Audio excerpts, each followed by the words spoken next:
Hi Flosstube, I'm Deb. I'm the Traveling Stocking Stitcher, and I'm really glad you were able to join me today.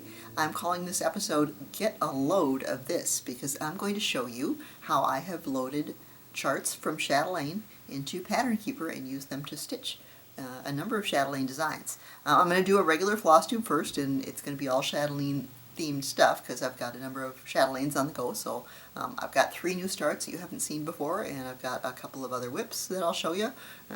I even have put my first Chatelaine that I've done, a little FFO, Mini Mystery Mandala 03 is up here in the background, and so we'll get going on looking at that. I've got some shout outs and some recommendations for other Chatelaine resources for you that I'll put at the end, and then some thank yous, and let's go ahead and get started.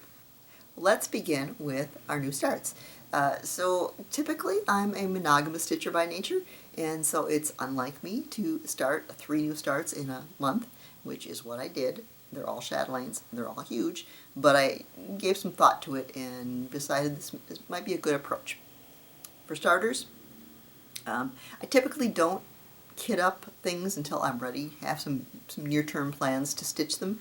I think it's kind of wasteful to buy all this stuff and have it sitting in a shelf and maybe never ever sees the light of day again. And I didn't want that to happen with my Chatelaines.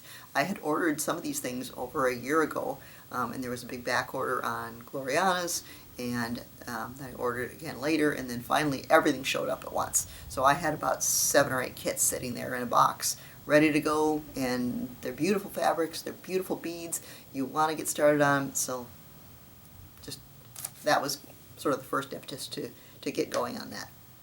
And I typically don't like to have like plans and rotations. I just like to stitch on what I want to stitch on. But I thought about what I did with my Venice Mandala, and what I did, the approach I took on this is I thought I was going to stitch and be a real good girl and do each piece and not move on until I had the next one done, because they are a little bit tedious because they repeat typically 4 times with mandalas, because there's 4 different sides that you stitch. And so I thought, be good, because you're not going to finish otherwise if you don't do it. But I got the better of me, and I couldn't wait to see the rest of it. So I stitched the middle, and this is one that is what is considered a class. So it's kind of almost a sal. They're all in one piece, so you get it all at once.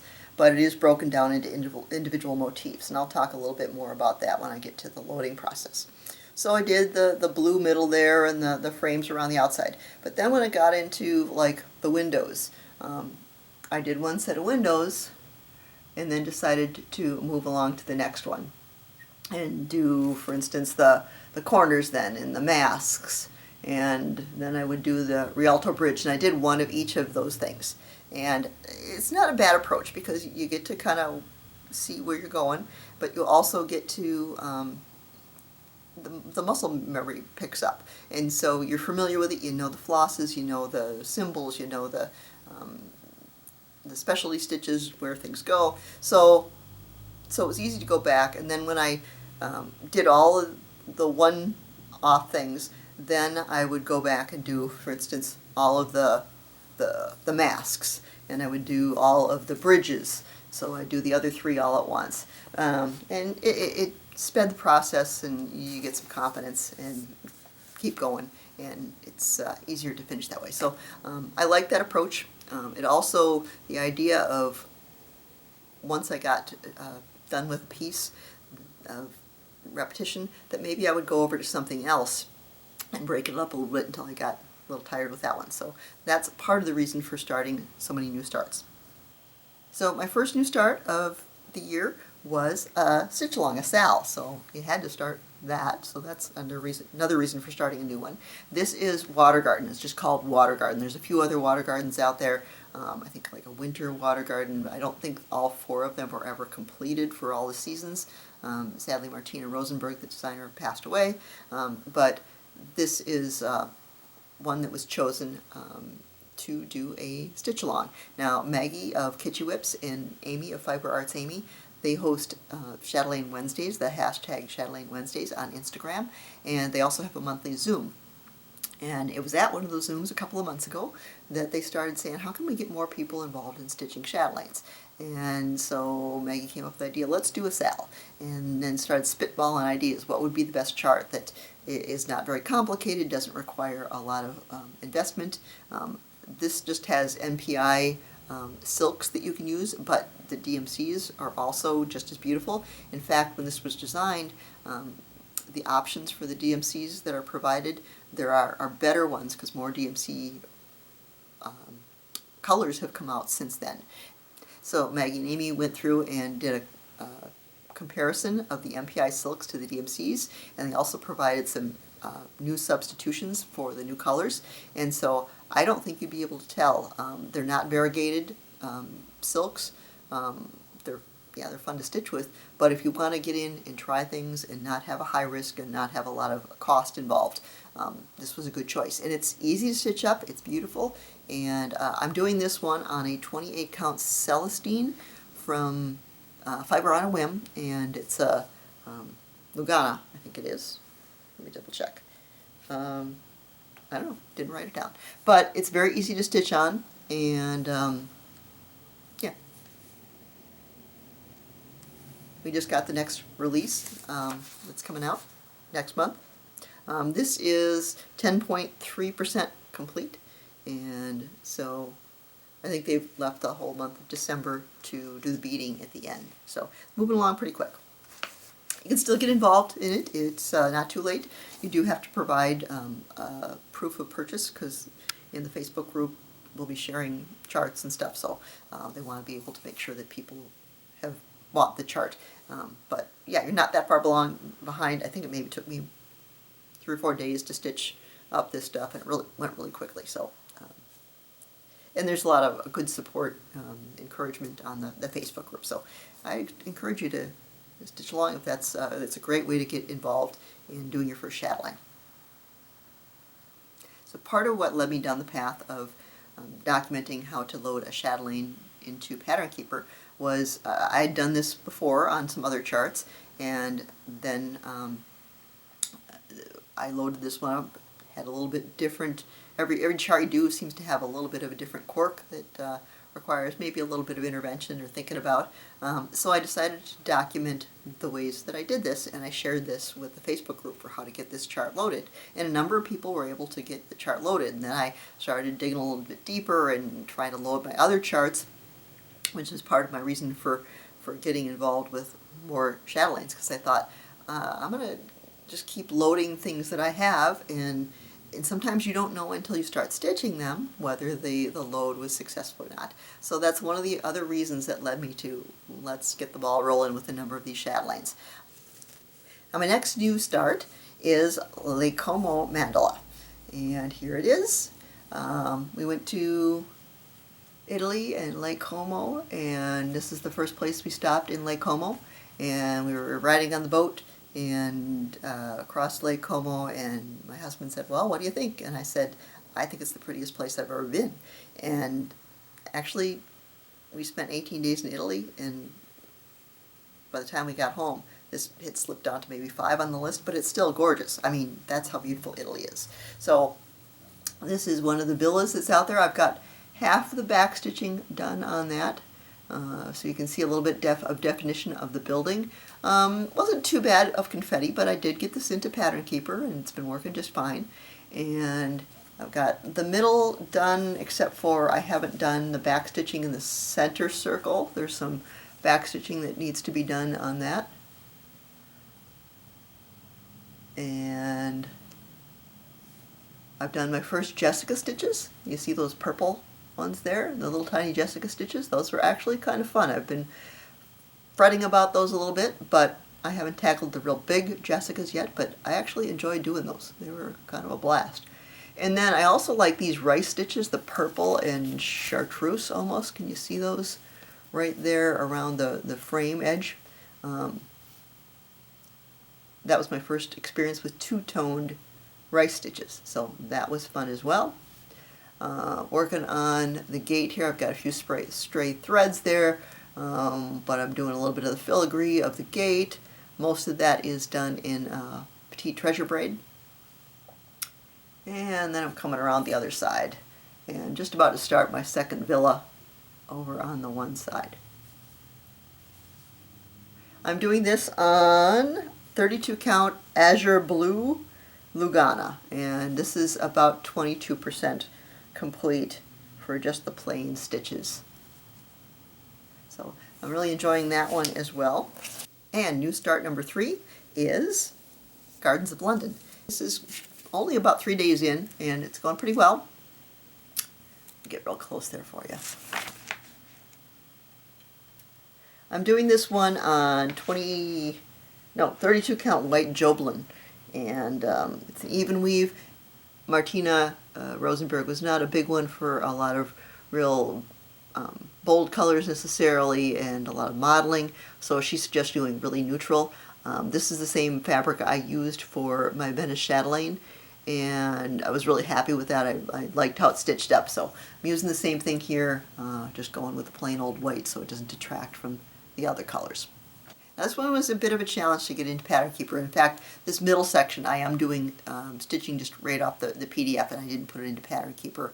I did put it into Pattern Keeper, and it actually is kind of a benefit to do that, even though it's more rectangular instead of square. That's part of the issue. So what I end up doing is I open up the chart in my Google Drive. It's where I have my stuff stored. I'm stitching off of the page of the chart for that. And then when I want to check on the colors, I go over to Pattern Keeper, and I can access the PDF off of that just for the key. Or I've actually loaded the colors into the chart, so I can also look at the chart listing if I want to do that to see what the colors are. So it's not bad, even if you can't use the charts to stitch.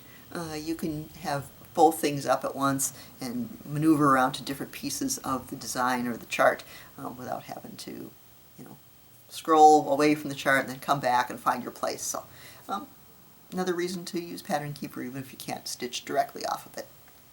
I do have one more reason for starting on these Chatelaines, is because I'm going to go to the 2025 Chatelaine weekend retreat down in Charlotte, and I figure the more things I have started, the more things I can put on the bride table.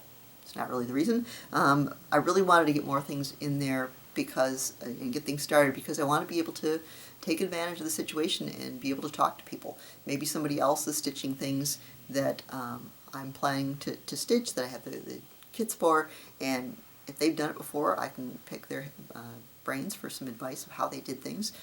If they haven't gotten it loaded into Pattern Keeper and want to do that, I could help them. If I've loaded it in, I'll know what things to look out for and how to do that. So that was another reason to get loading a bunch of these charts, get them started, get some experience. I really wanted to maximize my opportunity to talk to other people at the retreat about Chatelaines. And the more I know, the more I know. Now I'll show you things that aren't new starts. You haven't seen this one in person necessarily. I haven't stitched on this since my year-end review, but I did my year-end review filming early, so all I could do was insert pictures. So this is the first time you're going to see what I've done in essentially real life. So this is Pompeji Mandala, and this is done on a 28 count Midas by Picture This Plus. What I just said about the modeling, well, this isn't actually modeled too bad, but the boldness of the colors, I wasn't sure about that, but I took a leap and I think it works out okay. So I've got a good section. I think what I'm at, 33%, I think is what I figured I'm at on this one. Yeah, 30.88% done. Midas Belfast Linen by Picture This Plus is the fabric. And this one's a little bit different experience than like the Venice Mandala because these are an integrated mandala. The chart is not individual motifs. It's all together as one design is the best way I can describe it. So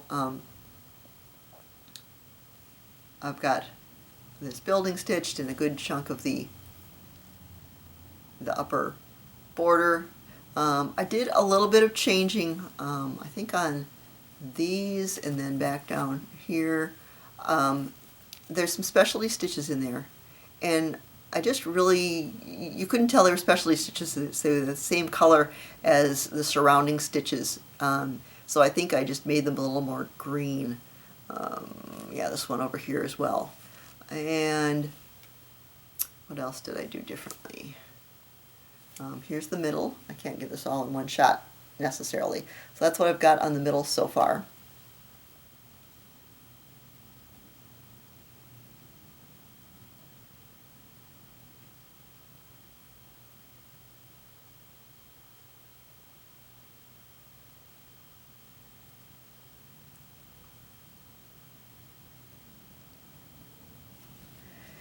And because this one doesn't have the individual motifs, since I did the quarter of the stitching so far, and a good chunk of the middle, you know, it's not going to be as easy to do pieces of it. You kind of have to kind of go around as you go. So again, another reason for starting some new stuff, so I don't get bogged down with just stitching the same stuff over and over again.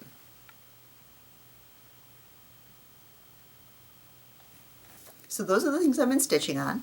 Let's talk about how to load things into Pattern Keeper. And my goal really is to get more people stitching chatelaines. They're beautiful designs. I think a lot of people are intimidated though. Maybe it's the size. They think they're huge. This one back here I did, and that's a small one. It's a good way. I did it to get myself familiar with chatelaines first. And so this is the Mini Mystery Mandala 03. And so you don't have to do a big one. Another thought is, well, they require specialty stitches, and I don't know how to do those. They're not very complicated. There's diagrams that show you how to do that in the chart, and it actually makes your stitching a little more fun. Maybe you think, oh, I got to stitch it on linen, and that's not the case. Maybe if you're not familiar with linen. I did this one on Ada, and there weren't a lot of fractional stitches or any fractional stitches, and so depending on the chart, you might be able to just use Ada if that's what your comfort zone is. But I think probably another misconception is that their charts are difficult to read, and they aren't compatible with Pattern Keeper. And I have found that they take a little more challenge. You've got to read the instructions, but getting them into Pattern Keeper, I've been able to pretty successfully do that with a number of charts. Sometimes I get a little frustrated with the internet because people ask, are chatelaines able to be loaded in Pattern Keeper? And a lot of times they just shoot back the answer that no, they're not compatible, end of story, period, move along. Occasionally they will also give you reasoning, because Pattern Keeper does not handle fractionals, because it doesn't handle specialty stitches, it doesn't handle backstitching. I don't think that that is true. As a matter of fact, I have found Pattern Keeper to help me with a lot of those things. So fractionals, I think you can do those with blends and parking feature. I'll talk about that. I think it's easier to do that than from stitching it from paper, certainly. I've done lots of charts that have separate charts for backstitching, where they overlay the backstitching on the chart on another piece of paper. So it's not unheard of that I would need to use a different chart for backstitching. And that's what I do. I just go look at the PDF when it comes time to do the backstitching. I don't think that's unreasonable. And as for specialty stitches, they appear as big blank spaces, so you kind of have a clue as to, maybe I need to go look at the PDF and see what the chart is there. You got to go over there anyway and look at the PDF to read the instructions, see the diagram, understand what color, know how many plies you have to do. So specialty stitches, you can see where they're supposed to go, and you have to go to the PDF anyway for the extra information. So I don't think that's a reason not to load things into Pattern Keeper. And so many of us gotten used to Pattern Keeper that you dread the thought of using anything else. You have to go back to stitching off of a PDF chart or even a paper chart. They make paper charts. I really recommend the PDFs because you can make them bigger, but you can also then load them into Pattern Keeper.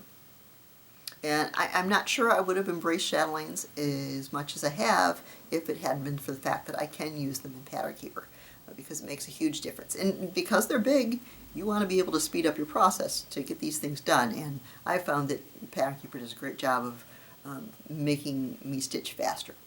Now, it is a minor miracle that they do load into Pattern Keeper at all, because if you think about the fact, these were designed many decades ago in some cases, and on software that by today's standards would be considered antiquated, and they, like I say, they were done decades before Pattern Keeper even existed. So I think there's just the thought that there's no way that they could be compatible with Pattern Keeper. Where there are issues, I think a lot of them are because the charts have been compressed. Because they are so big, they've been compressed to fit on a single page of a PDF, and I'll talk about some ways to get around that as well. As far as flosses, Pattern Keeper has a mechanism for loading the floss colors, and so it's no big deal that they aren't DMC. Sometimes that's another reason that they say it can't handle custom things. It can. Is loading the floss tedious? Sure.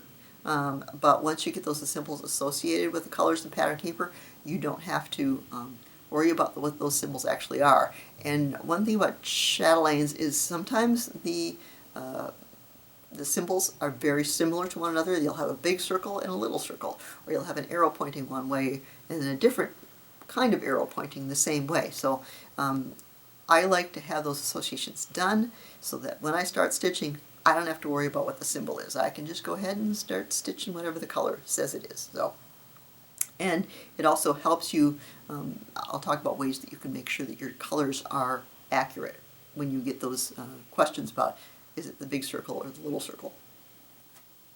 A lot of Chatelaine charts provide DMC alternatives, so if you don't want to work with the silks, especially flosses, or it's too expensive, I would recommend that you check the Chatelaine DE website.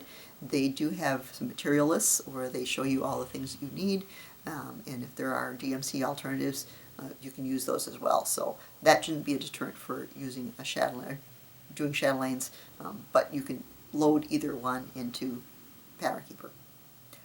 Another thinking is that Pattern Keeper can't handle 1/1, and it shows up in the chart. Usually there's 4 to a square, because you're doing over 1, you're going to put 4 different stitches in there. And so visibly they're seeable. Can you check off the individual ones? No. Usually they're not real big areas. I haven't myself stitched on anything that has 1/1s yet, but I've loaded some that have 1/1s, and I can see clearly what the symbols are. So again, just go refer to the PDF. It's not a big area to do. I can get that done and then come back to my chart. And again, because I know what those symbols are, I can look at Pattern Keeper to help me with figuring out what colors I should be using on the 1/1s. So that's my little soapbox diatribe about why people have kind of dismissed Pattern Keeper out of hand for Chatelaines, and I think it's unnecessary. So let's show you how to get things loaded. Now occasionally you get lucky and a chart will just go in without any intervention, or with some minor standard manipulation of providing the chart size. But just by nature of Chatelaine, sometimes, usually they'll have a black and white and a color, and you only want to load one of those in. So usually you're going to have to do a little bit of choosing which charts that you want to use. And sometimes with a big mandala, it has a lot of different pieces to it. You may need to load those individually. And sometimes one chart out of all those might not load, but it's still more valuable to me to be able to get 9 pieces loaded, and then the 10th one I just have to stitch off the PDF. So even if you don't get everything loaded up, I would still recommend using Pattern Keeper. I'm also working on writing up some written procedures for how to do this, and I've been working with Ella, who is the daughter of Martina Rosenberg, the designer, and she is the owner of Chatelaine.de website that you can order the charts from, and she wants to put some procedures up on Pattern Keeper on her website. So I'll be providing a lot of this information to her, so if you want to see a written form, that should be available to you eventually as well. So this has been kind of fun for me because I'm retired now, but what I used to do for a living was a business analyst, and I worked with the systems that customer service groups used in our corporation. And so when someone would come to us, and a marketer, and say, I have a new sales promotion and I want people to be able to get a discount when they do these XYZ things, it was part of my job to go in and research whether the system could do this or if we needed to create new functionality and how to do that, and then write up the documentation and train users on it. So this is kind of old home week for me. So I'm going to put up some screenshots of how I go through the process.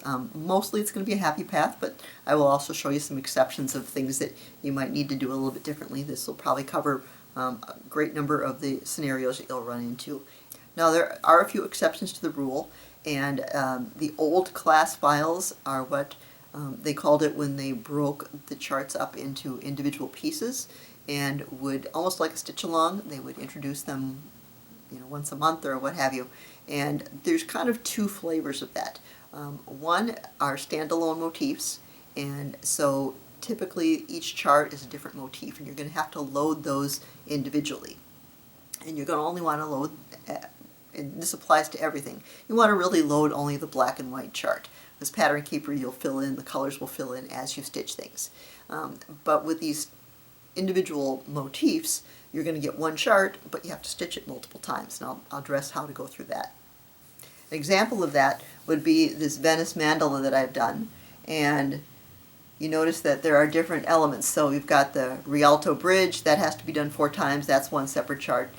Each of the windows, the sets of 3 windows, the 2 windows on either side are a little bit differently, so those are different charts. You'd get all 3 windows in one chart, but this set of windows is a little bit different than this set of windows, for instance.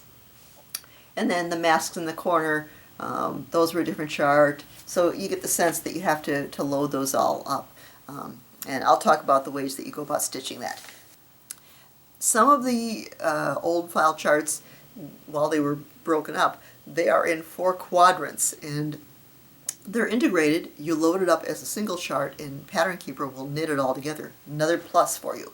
So you don't have to worry about, typically they don't have the overlaps to help you align things. So if you're working from one page and then you have to go over to the next page, it can be really tricky to make sure you've got things aligned. And Pattern Keeper will take all that concern away from you and do that for you.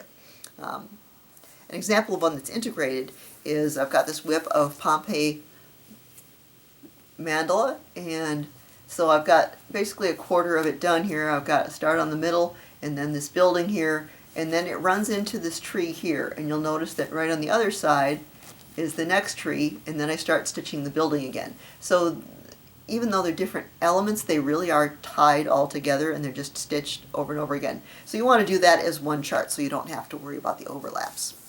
If you're not familiar with using Pattern Keeper, I did a video, episode number 19, about a year ago, which I discussed the top 10 reasons that Pattern Keeper has transformed my stitching.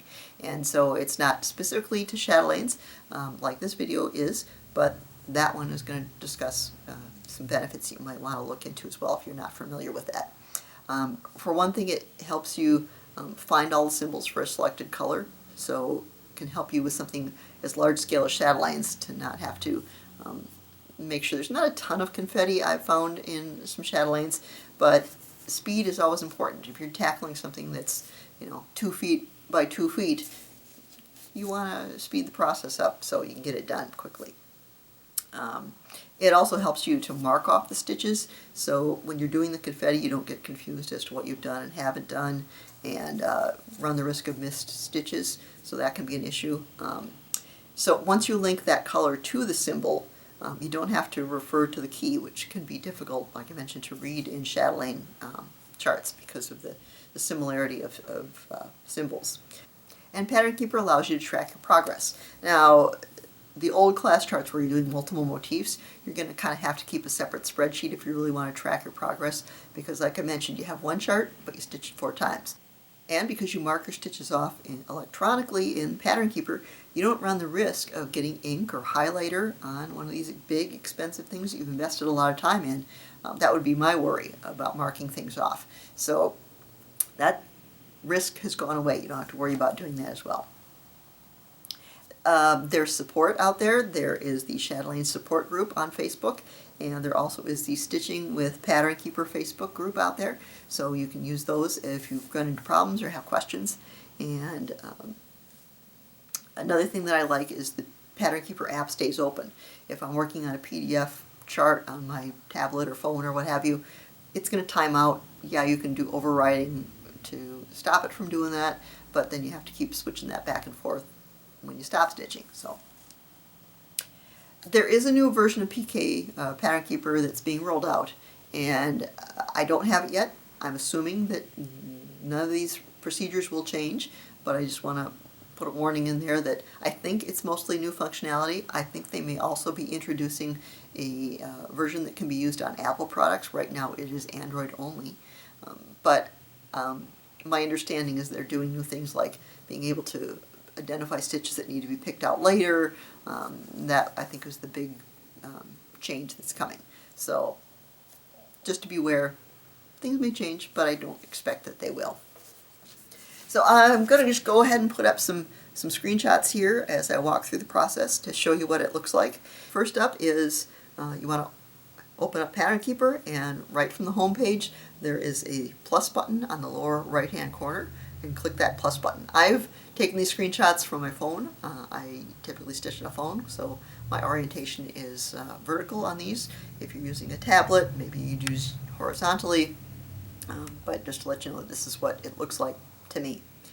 And once you click that plus sign, it's going to come up with an option to select a PDF file. You can do a PDF file, and there's a camera setting. I'll talk a little bit about that at the end, but I would recommend, especially if you're starting out new, stick with a PDF file. I find that much easier to use. It does say that the camera version is experimental, and I found it to be a little bit fiddly. So choose your PDF. And once you say you want to load a PDF, it's going to pop up where you have your PDFs loaded. I keep mine, like I say, in Google Drive, and here's my choices that I have available to choose, and I click the one that I want to load. And you may or may not get this message that says no grids are found in the PDF, and they do have a little video if you want to watch the little video, but you can just say OK to that if it doesn't find any grids. You want to then scroll down to the first black and white chart. The design's likely going to be broken up into multiple charts, like I mentioned, because they're big. They probably don't fit into a single page of the PDF. And if the charts are already highlighted with this turquoise grid that I'm showing here, you can just move along because it's already been able to detect the size of the grid and put that on there and overlaid it perfectly. That's your ideal situation. Sometimes it can't do that. If they're not highlighted, then what it's going to look like, probably none of the charts are highlighted in that case. So you're going to get a message that says no grids found in PDF, add grids for the chart, add grids for the page containing the chart, and that'll show up at the top of the page here. And you're just going to scroll through your PDF in Pattern Keeper, and you want to find the first black and white chart that you have. And once you get to that page that has the first black and white chart, and you're going to have to put in the size of the chart. So you want to count what size the grid is. Now, not the stitched area. You want to count all of the squares. So figure out how many squares run across the width and how many squares run across the length. And we'll be putting those in eventually. You want to click the plus button. The default is a 10 by 10 grid, and that's going to appear, turquoise grid's going to appear over your chart. And I find it best to stretch those to the very edges of the chart before I put in the dimensions of the chart. There's handles, you see the round circles, they're handles, and they're on each corner, and then they're also in the middle. I find it easier to use the middle edges because I only have to align it to that one edge. If I use the corner, you have to get both the horizontal and the vertical lines aligned, and I get one done and then I mess up the other one. So I find it easier to use the ones that are on the side to do that. And you can make the screen bigger, just like you do on your phone or your tablet. Zoom it out so you can see the grid as best you can, and make sure that you've got those lined up real close to the edge, right on the edge lines, because that's important. Click on the little pencil icon, and when I do that, it's going to pop up a little window that shows me width and length, and it's defaulted in with a 10 by 10, and so I want to put those numbers in for width and length and click OK. You may have to do a little bit of adjusting a little bit to tweak it, but you really want it to be an exact overlay, and you'll see if any of those lines are off. Otherwise it won't be able to be used in Pattern Keeper. I'll talk a little bit about the exceptions. Like I said, I've had a chart where it has been stretched to, the PDF has been stretched to fit onto a single page, and I think that's where most of the issues come in when things are not loadable, and I've got a way to address that. If there's more charts that you need to load, and the scenario here would be if you're doing one of those old class file charts where they're integrated and there's like 4 quadrants of it, you want to keep going and load all 4 of those at once. If it's just a smaller design, there's only one chart, you could be done, or if there's other ones that you need to put in at once. The scenario where you have the old class charts that have separate motifs, you're going to get one chart and you have to stitch them multiple times. You're going to load one and finish the process. Load the next one, finish the process. So right now I'll take you through what happens if I'm doing one of those where I want to load multiple charts at one time. Go back to the top of the PDF in Pattern Keeper and kind of scroll through. Now if it has detected any other charts, a color chart, you want to do just black and white. If it's detected a color chart or some other charts like the multiple standalone charts, you want to hit the trash can icon to any that you do not want to load with that.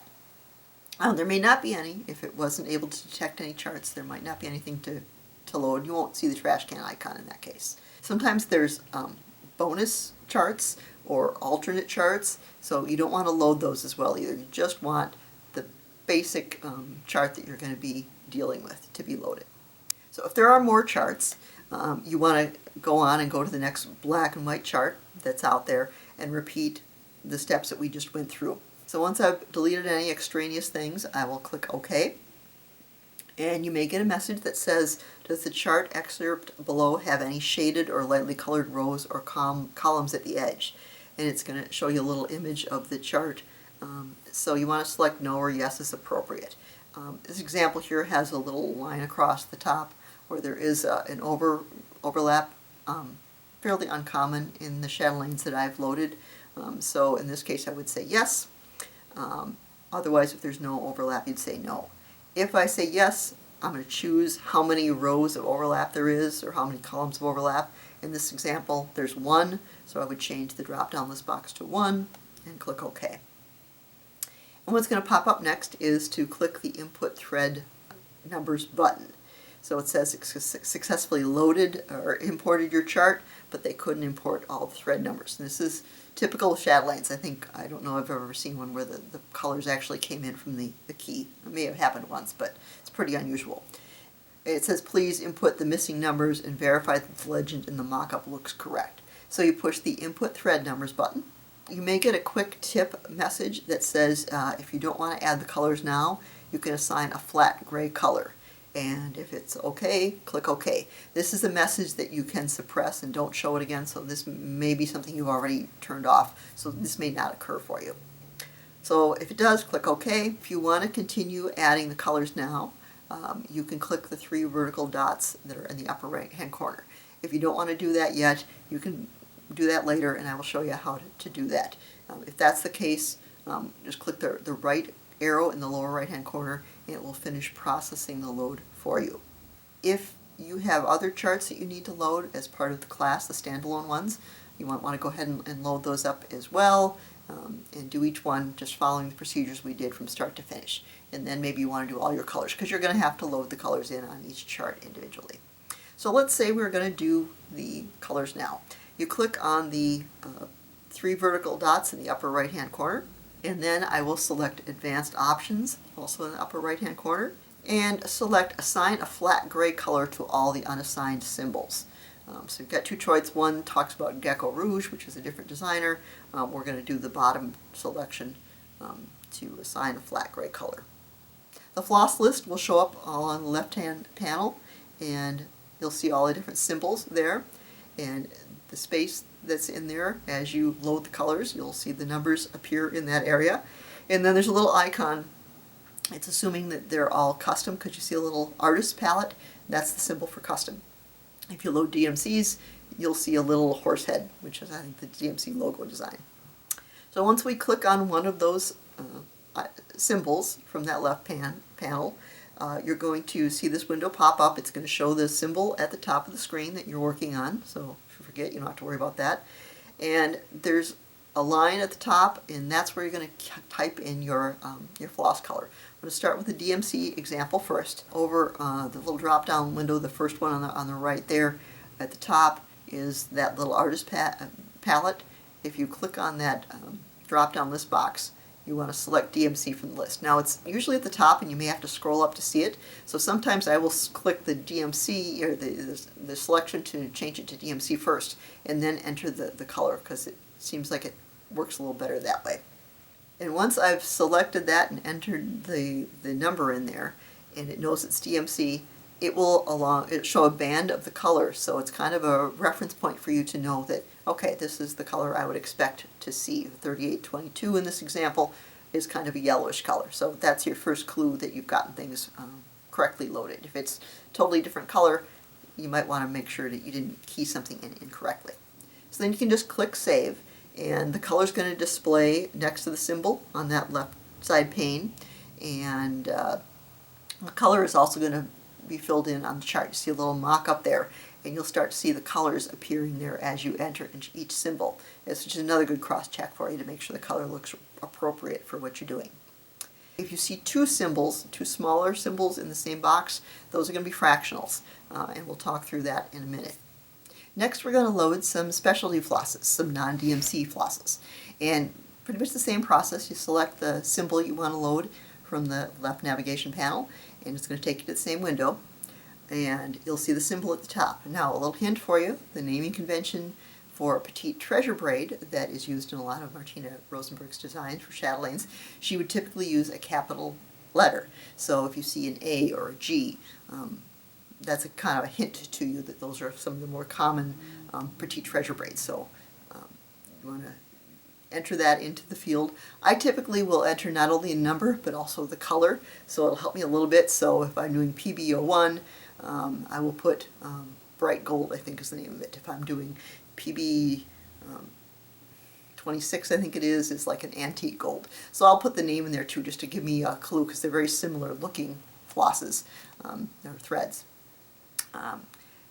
And so, you know, your Glorianas, you'd also put in here. There's not typically a naming convention for some of those. She did use, like Glorianas usually would be GLO in the number, and again, I would put the descriptor of the color, because that's when I'm looking for something. I'm looking for a purple color versus a green color. Helps me out a little bit. And again, you keep the palette icon as the custom, and the one thing we're going to do differently is, because it doesn't know DMC colors, it doesn't know what these colors are, you're going to have to tell it what color it is. So there's a little eyedropper next to that first field where you've entered in your floss number, and you want to click on that eyedropper. It's going to pop up this window to select a color. So you want to choose a color that's in the same color family. So using our example of gold, I'll pick this kind of most goldish looking color that's out there. I can adjust that in a second. And then to get closer to that actual color, you want to scroll horizontally down at the bottom. The color hues are listed or shown there, and you can select the right intensity that you want that gets closest to the floss color that you're looking at. And the closer you get, the more accurate the mock-up is going to look and the design is going to appear in Pattern Keeper. And once you find one you like, click Select. It's going to come back to the original window. You're going to see your color that's associated with that you've chosen, and you want to then click Save. Now here's the example for the two tiny little symbols. These are, like I say, fractionals, and they represent half stitches, and I talked about people saying you can't do fractionals in Pattern Keeper. This is an example of how they appear for you. I find that it's easy to figure out where their placement is in the box. If it's up in the upper right hand corner, this one goes this way, and if this one in the lower half, it goes that way. So you can figure out what's going on with the way the chart looks. What I do when I load these up is I load them as a blend. They're not a blend. I'm not going to put the colors together, but I am going to treat them as two different symbols and stitch half of the stitch one way and half the stitch the other way. I'm going to enter the information at the top of the field as usual for the usually the upper symbol is what I do. So I know that I'm talking about the upper symbol that's appearing. So I'll put that in the first row of information, and if I have to select the color, and like we just did for a Petite Treasure braid or Gloriana or what have you, a specialty floss that's not DMC, just do it as you normally do. But then you'll notice there's these two overlapping circles kind of in the middle of that screen. And I click on that, and that enables the lower portion, the lower row of information to be able to be entered.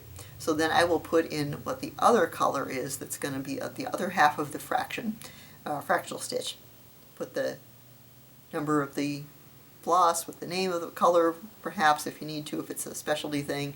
If you need to go through and if it's a DMC, you need to select the DMC choice from the drop-down list, or you may have to click the eyedropper to choose the appropriate color, as we just finished doing as well.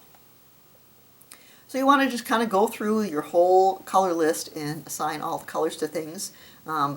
Do a gut check to make sure that the colors look right along the left-hand side of the chart. You'll notice in the left pane it will also show you'll be building the color chart. So right along that left margin you'll see the colors that are associated with the symbol.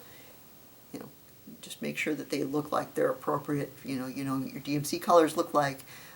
Maybe do a cross-check of flip through your specialty flosses to make sure that you've loaded the right color for those as well. If everything looks okay, you can click the right-hand button that's at the bottom of the window, and that will open the chart for you. If it's part of a class, you want to then go back and repeat the process until you've got all those individual black and white charts loaded as separate charts. And then you will, again, need to load the colors individually on those as well.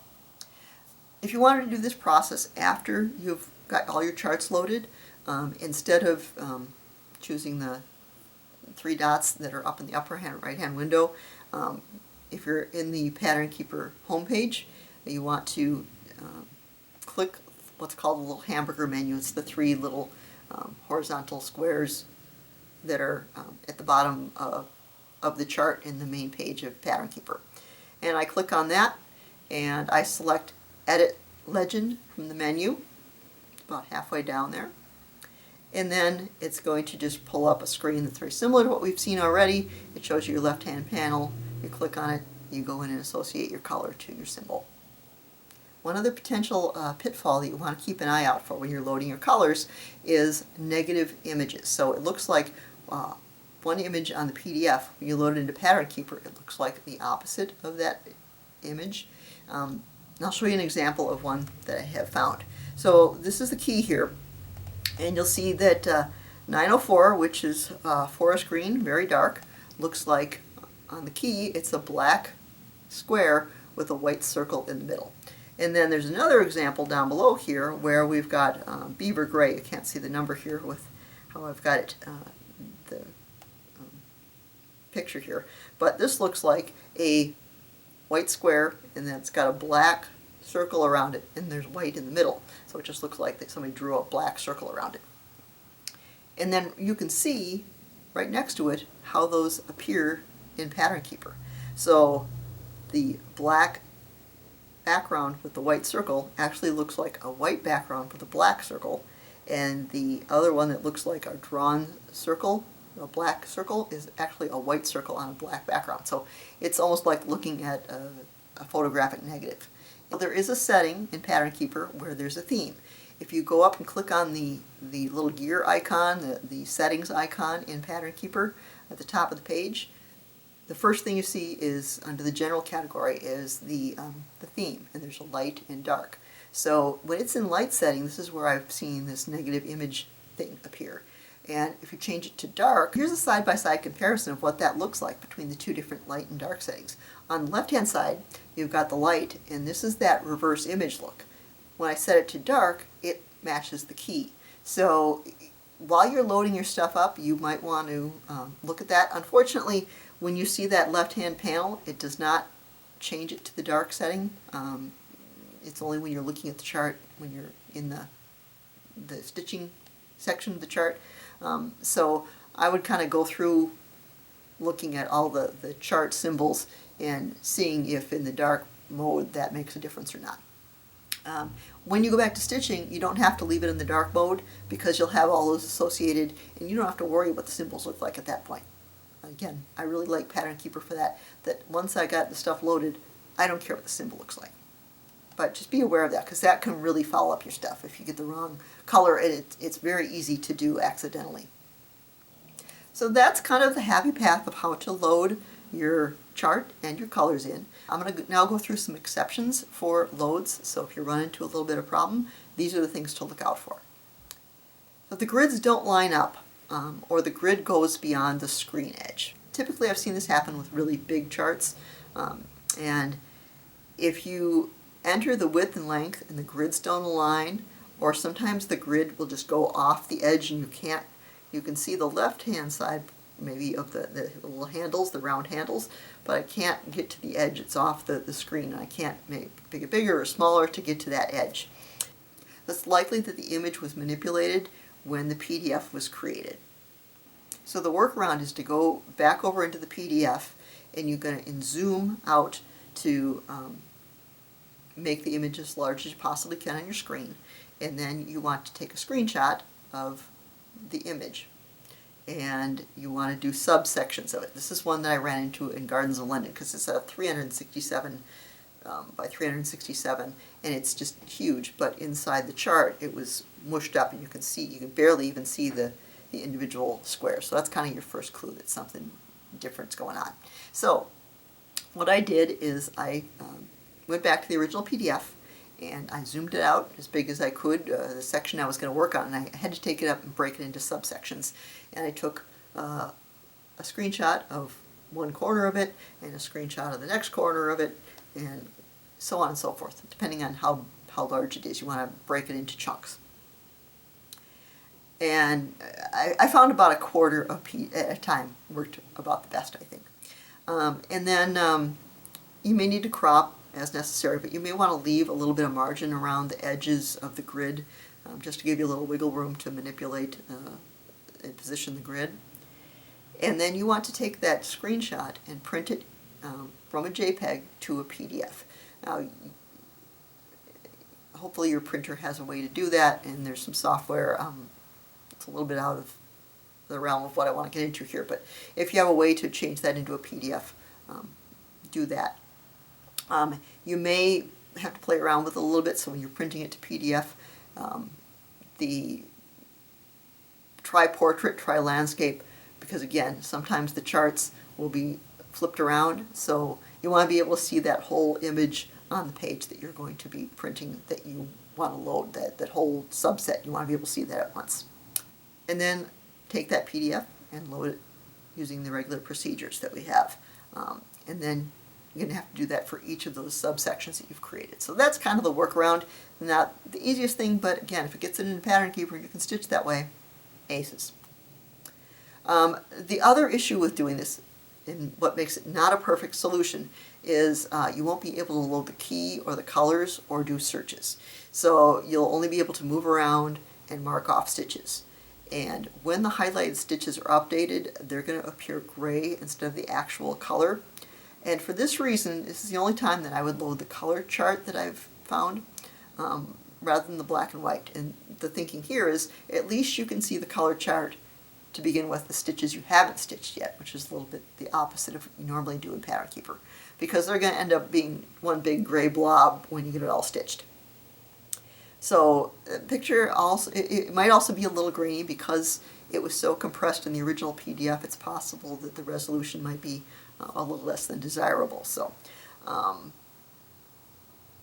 but again, if you've got that problem with the PDF, I found that making the subset and blowing them up and making them more reasonable, even if I just work off the JPEGs and don't ever load it into Pattern Keeper, it helped me to be able to see the chart better. So if you forget Pattern Keeper, I just want to stitch it and be able to see it better, create a subset and be able to blow it up.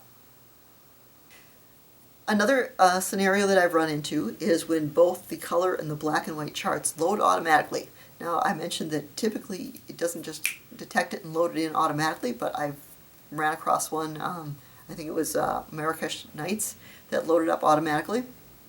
And so it didn't give me the option to choose which one I wanted. And at the time of loading, that Pattern Keeper presented me with a question about whether the chart has any overlap. And so you'd answer as appropriate, and then you'll be asked to select the correct size for this chart. And if both the black and white and the color charts are loaded, the sizes might seem out of whack. It doesn't seem like the stitch count chart, the stitch count is anywhere close to it, and because it's going to be double in size. So in this example I have here, it's told me it's 170 by 340. Well, this is a square mandala, so that doesn't compute because it's twice as long as it is wide. The bottom choice is the opposite. It's twice as wide as it is long. And so I made a choice based on what I was using. I'm using a phone typically, so I'm used to looking at things vertically, so I chose to pick the 170 by 340. It's going to line them up. If you're used to using a tablet and you're used to more of the landscape as opposed to the portrait view, you may want to choose the other option, 340 by 170, and have that show up that way. And actually, I didn't see this as a huge drawback to have both of them there, because I have a black and white and I have a color, and I can see both right in the chart, and I can just move around as necessary to see it.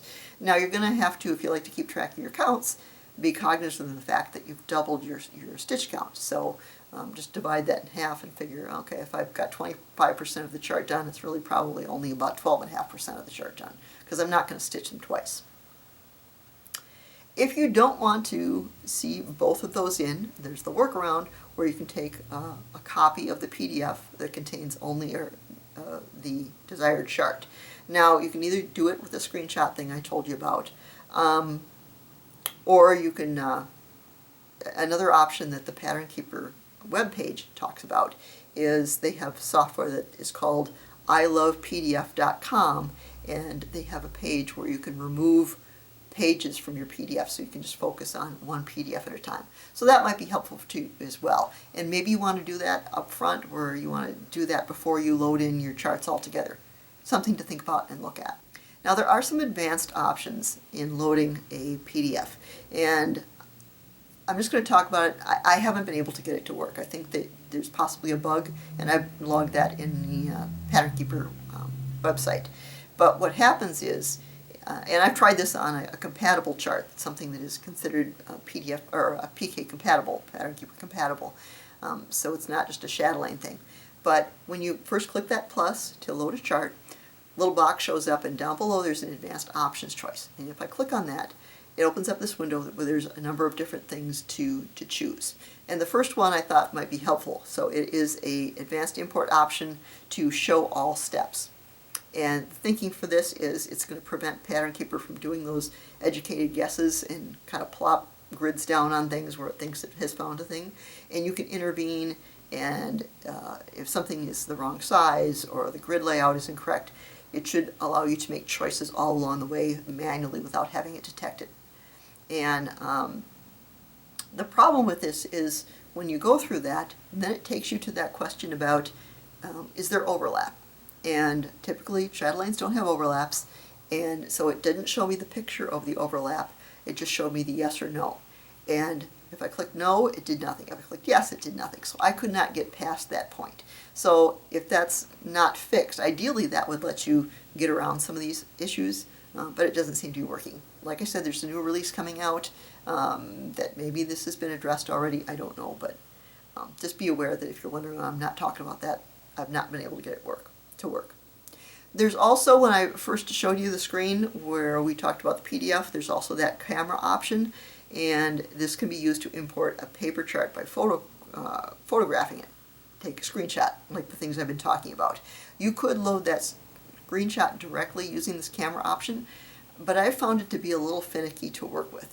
The stretching of the screen is not those nice round things that you can just kind of pull and easily align them. You have to hold the circles and press it, and it kind of creates this distorted parabola. I don't know if that's the right word, but it takes a little more finesse, and I didn't have the patience to finish it. So I just found it a little more fiddly to work with. I would prefer to take the photograph, convert it to a PDF, and then go ahead and load that as a PDF. Sometimes a chart just won't load. I've had this a couple of times, you know, on my Venice mandala, where I've got all these different motifs, and one set of the windows didn't load. I think I know why it didn't do that, because there was a line of text that had like the copyright on the paper, and that was right next to it. I think Pattern Keeper might have seen that as a line of text or part of the grid and tried to load that. Now, we had a little bit of success. My husband and I were both working on trying to figure this out, because he's very computer savvy, and we tried just, you know, drawing a line through the text, and that seemed to make Pattern Keeper like it a little bit better. So if you've got something that's very close to the edge of the screen, or there's some extra text around it, try just wiping that out and see if that helps, or kind of redact it like a classified document, some top secret document that you want to just black out the text so it doesn't get confused by that. And like I say, if I can get 9 of the 10 motifs loaded, I'm happy. I can do that one motif off of a PDF or a paper chart or whatever. I'm just so pleased to get 90% of it in that I'm not going to worry about the little one chart that doesn't go in for me. So it's possible you might not be able to get it loaded, but it's better than nothing. I have a suggestion for you that you might want to give it a try. On the Chatelaine.de website, there is a freebie that you could use, and it's called Tiny Marie Antoinette Rosegate. And if it's your first chatelaine and you want to try using pattern paper, even if it's not your first chatelaine, you can try to load something up and see how it goes. Now, it did have a few quirks to it. It had some specialty stitches, but it also had some, most of them had DMC conversions. It's a small chart, but you can give it a shot. If you don't have Pattern Keeper and you wanted to give Pattern Keeper a try and you want to do chatelaines, Pattern Keeper is about, I think it's $9 a one-time fee. So it's not a very expensive thing, and for the amount of time and effort it has saved me, I think it's well worth the investment. So I hope you'll give those a try. I hope you found that tutorial helpful to help you get started loading your chatelaine into Pattern Keeper. I am going to be creating a separate standalone tutorial that includes this load information along with some extra tips and tricks for actually stitching on chatelaines. So keep an eye out for that. You might want to subscribe or click your notification button so that you won't miss any of those. So once you've gone to the effort to load the chatelaine in, there's some things you need to know about before you can start stitching a chatelaine in Pattern Keeper. Keep an eye out for. I want to do some shout outs and thank yous and seal of approvals as well here. And for a chatelaine seal of approval, I want to call out Maggie at Kitschy WIPs and Amy of Fiber Arts Amy. I mentioned them earlier, but they've been really huge supporters of chatelaine, and they think these designs are so beautiful and they would like to see more of them stitched, and they're doing everything they can to get people familiar with this. And as Maggie would say, and has said multiple times, it's just stitching. Don't be afraid of chatelaines. It's just stitching. You know how to do this. And hopefully with using Pattern Keeper, you've got a few more tools in your belt to be able to do that. They host the hashtag Chatelaine Wednesdays on Instagram to encourage you to show your work every week. They're also hosting a chatelaine retreat in July in Charlotte, even though registration is already closed. But if it's a success, I imagine it will be, based on some of their other retreats that they've done. They'll likely be repeating that in the future. So you want to maybe subscribe to their Instagram account, or they also have a Queen City Stitch Retreat page that you can join, a Facebook page that you can join to be notified when those occur. They have this 2025 SAL with Watergarden going that you can be involved in. And they do have some excellent chatelaine references on their Flosstube channels. On episode 23 of Kitschy WIPs, Maggie did information on how to kit up a chatelaine, which in itself is a little bit of a little goose chase, because you got to go to a couple different places to compile all the different sources. So European Cross Stitch, which is a U.S. company, that's another misconception about chatelaines, is where you typically buy your flosses and your beads and those kinds of things. And then the Chatelaine.de website, which is a German company, that's where you would buy your PDF of the charts. And then fabric you have to get on your own, so typically. And then another great resource, and I recommend, even if you're familiar with it, go over and look again, because you always find something it's like, I don't remember seeing this before, even if you've looked at every Chatelaine multiple times. The Chatelaine Gallery, where you see actually stitched, completed things that people have done.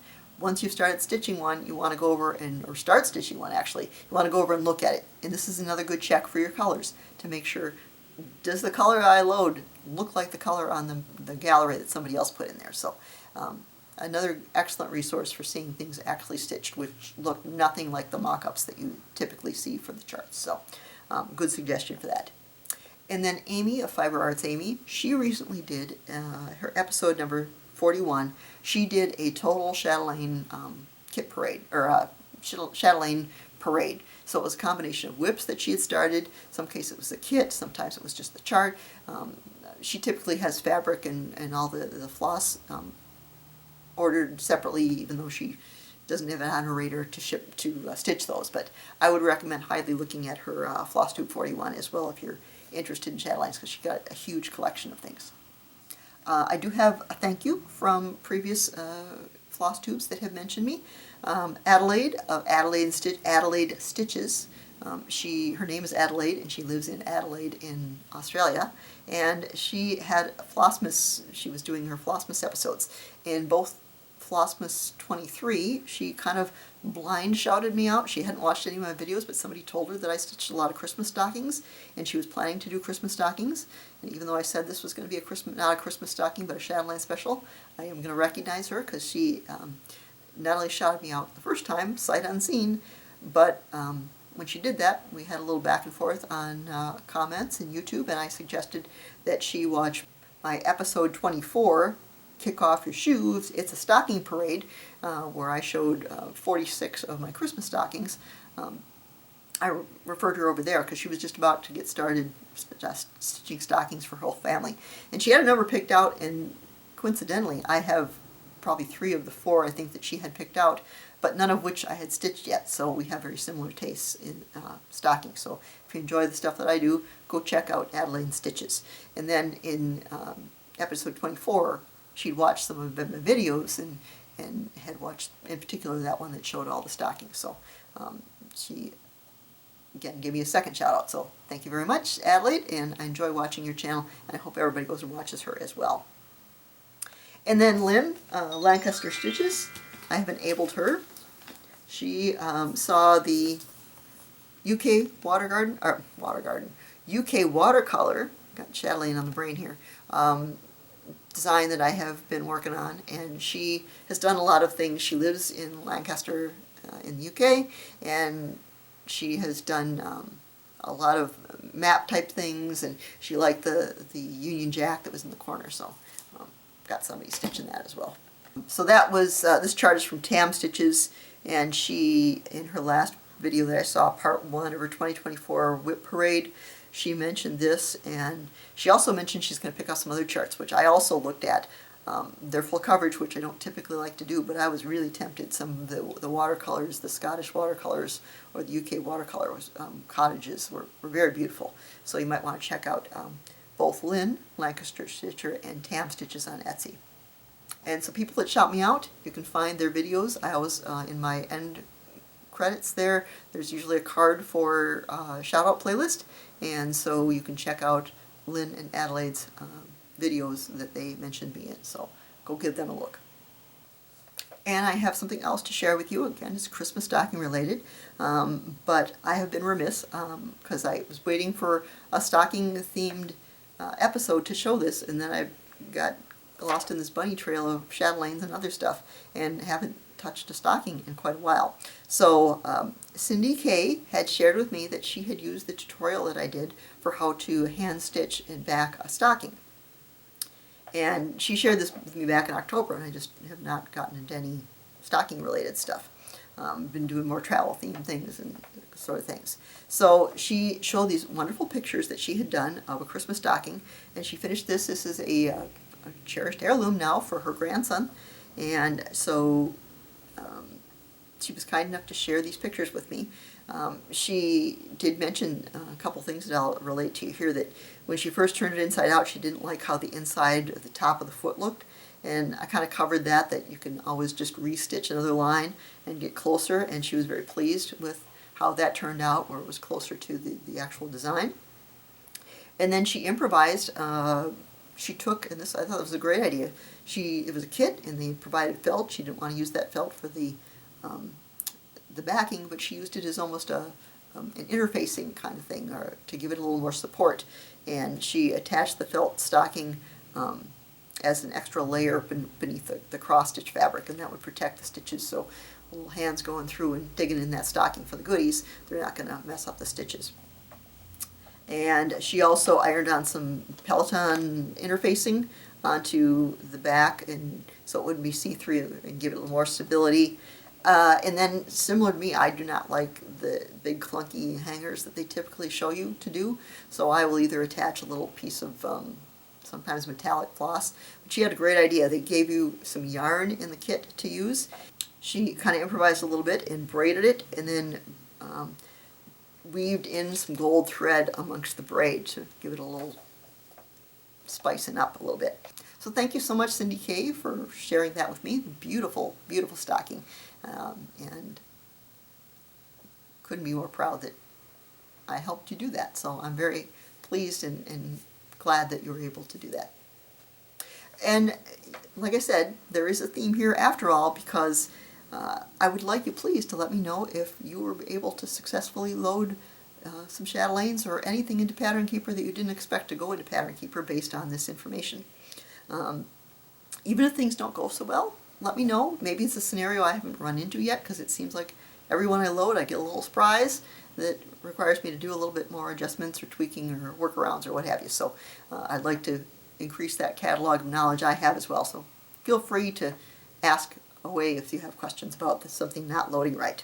I was even thinking it would be nice to keep maybe a public spreadsheet somewhere, maybe like on the Chatelaine website or something, that allows people to put in the success rate that they've had. Did it detect the charts automatically? Did they have to manually load the charts? Was it something that you have to split up into charts? Did all of the charts load in, or did you have to split it up or make pictures of them? So it might not be a bad idea to start thinking about, as a community, if we can build out that information to help other stitchers as well. So thank you so much for joining me today. I hope that this was helpful information. I hope I've sparked your curiosity for using Pattern Keeper for your chatelaines, or just stitching a chatelaine. So thank you, and we'll see you next time.